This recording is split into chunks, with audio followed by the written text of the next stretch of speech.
Welcome back. I love that song. It's so good. And they were singing about everyone needs compassion, and that's what we do need to be sharing with people. What the way we need to be reaching people. And if you look at the word compassion in the Bible, you'll see that whenever it's used, it says like when it's usually used of God or Jesus, so it's a Christ-like quality, and it always says that Jesus was filled with compassion or moved with compassion. It's moved to do something, to help someone, to help fulfill their need or to be there for them. And I just want to read a part of Luke 8 verse 40, which is when Jesus meets Jairus and the woman with the issue of blood.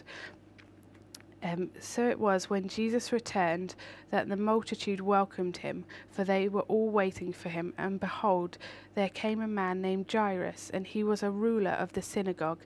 And he fell down at Jesus' feet and begged him to come to his house. For he had an only daughter, about 12 years of age, and she was dying.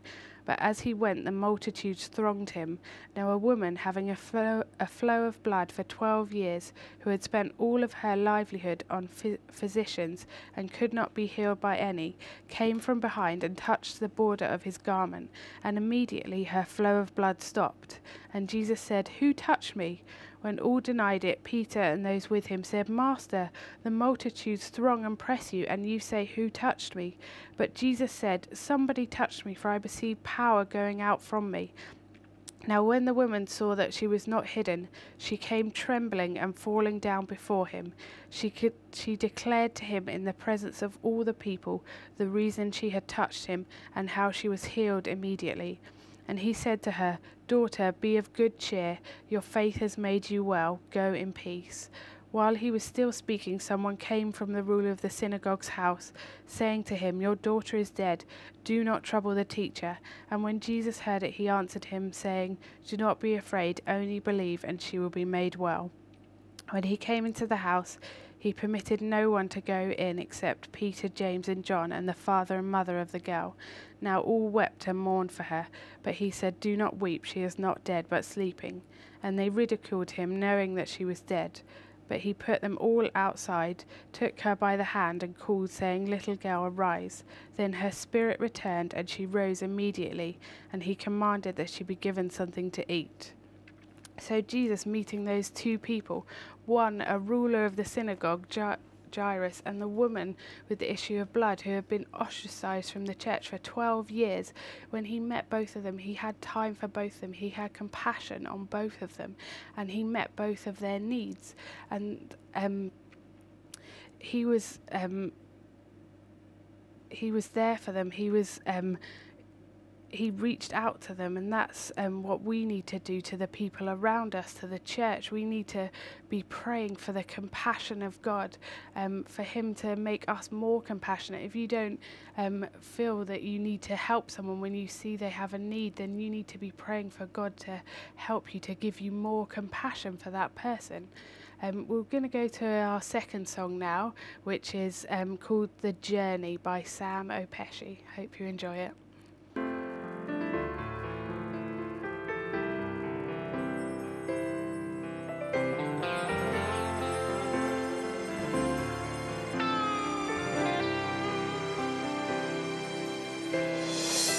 I'm standing right here in the middle of nowhere, but still I'm traveling on this rough and rocky road I see.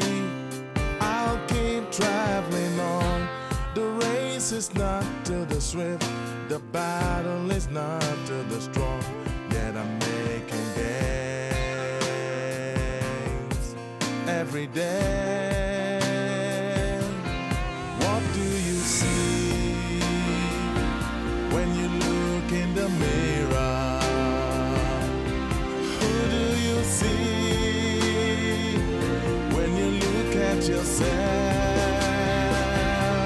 I see a winner, I see a champion, I see a brighter day. I'm gonna make it. stop now until I reach my goal. I see the light will shine.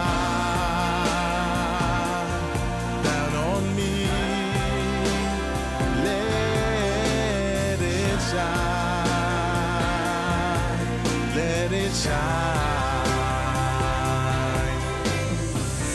Every day of the week, I'm choking, lost in a crowd.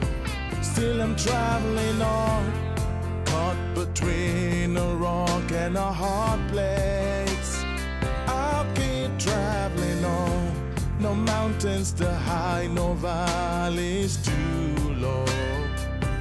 Only time will tell what I can be. Oh, now I can see when I look in the mirror.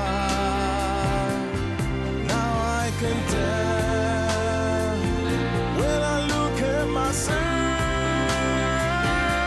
I see a winner, I see a champion. I see a brighter day. I'm gonna make I'm gonna make it. till I reach my goal. I see the sun will shine down on me. Let it shine, let it shine. Hey. Shine on me, shine on me. Let the light shine on me. Let it shine on me.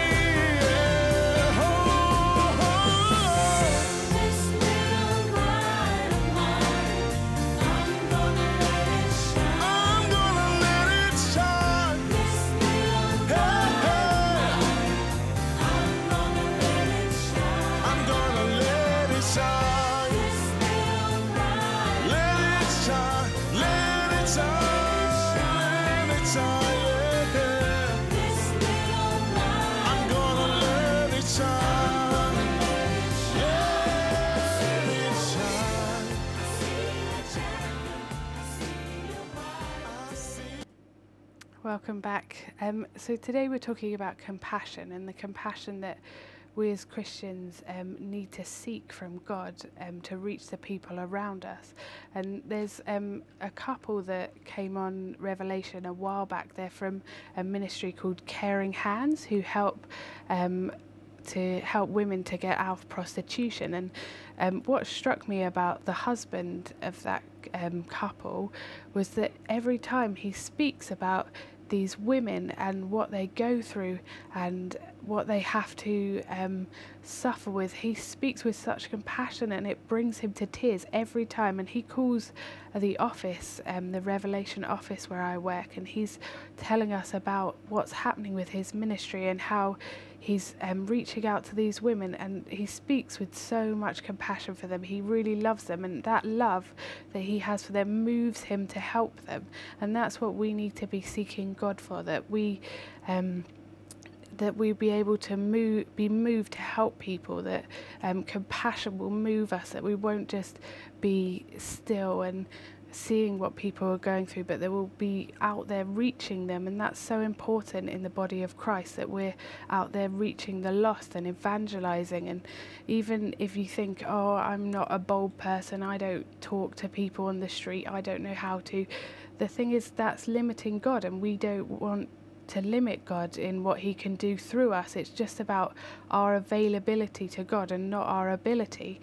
And so we need to be seeking God and asking him to fill us with compassion, to give us boldness to go out and speak to people and reach them. We need to be asking him to give us much more than we can ask or imagine. And when you look at the story of Jesus feeding the 5,000, those people had followed him for 3 days, and then he was moved it says that he was moved by compassion to feed all of them. And it wasn't just 5